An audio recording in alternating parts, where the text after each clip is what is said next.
Apakah perusahaan wajib menaikkan gaji karyawan kontrak, karyawan PKWT ketika karyawan itu dirubah statusnya menjadi karyawan tetap, karyawan PKWTT?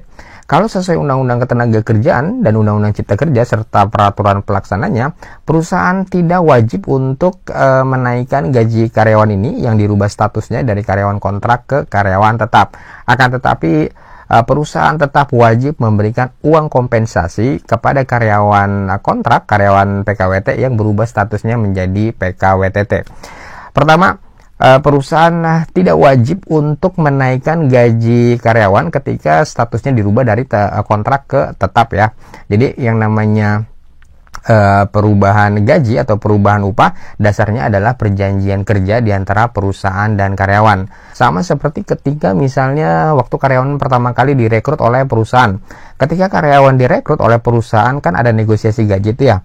Kalau misalnya karyawan sepakat dengan gaji yang ditawarkan perusahaan, maka hubungan kerjanya berlanjut. Tetapi kalau misalnya karyawan tidak setuju dengan gaji yang ditawarkan oleh perusahaan, maka hubungan kerjanya tidak berlanjut. Kecuali misalnya kalau di dalam peraturan perusahaannya ada ketentuan atau ada aturan yang mewajibkan perusahaan untuk menaikkan gaji karyawan yang berubah statusnya dari kontrak ke tetap. Kalau ada aturan seperti itu, maka ya perusahaan wajib untuk menaikkan gaji karyawan ketika terjadi perubahan status dari kontrak ke tetap. Nah, yang kedua, ketika status karyawan berubah dari karyawan kontrak ke karyawan tetap, dari PKWT ke PKWTT, karyawan tetap berhak mendapatkan uang kompensasi.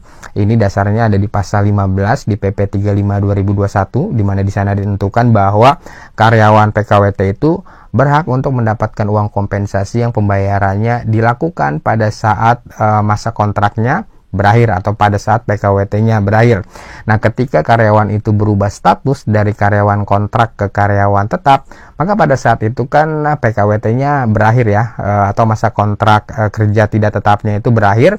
Nah, ketika kontrak kerjanya berakhir, maka pada saat itulah karyawan berhak untuk mendapatkan uang kompensasi. Meskipun pada tahap berikutnya karyawan ini tetap menjadi karyawan perusahaan, karyawan tetap, karyawan PKWTT, karena di PP 35 2021 itu tidak ada pengecualiannya. Tidak ada pengecualian di mana kalau misalnya karyawannya itu berubah status dari kontrak ke tetap, maka uang kompensasinya tidak diberikan. Tidak ada ketentuan seperti itu, tidak ada pengecualiannya. Sehingga uang kompensasi tersebut tetap wajib diberikan oleh perusahaan kepada karyawannya.